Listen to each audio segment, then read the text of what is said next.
Welcome. In front of me is an Honor Pod X9, and today I'll show you how you can put this device into recovery mode.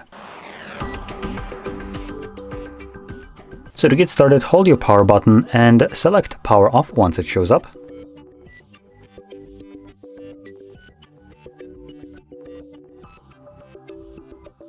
Now when the device turns off, you want to hold your power button and volume up at the same time.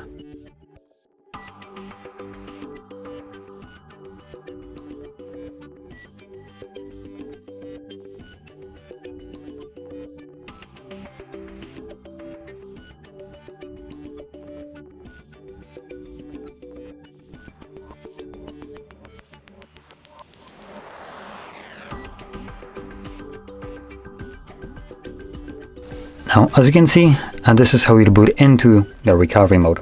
Now in here you can just simply tap on each one of those options, and going through the list of options we have restart, which takes us back to Android, clear data, which consists of factory reset and wipe cache partition, update mode and safe mode.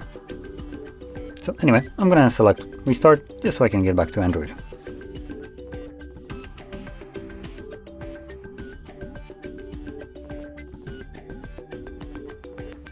And as you can see, we're now back in Android. So, if you found this video helpful, don't forget to hit like, subscribe, and thanks for watching.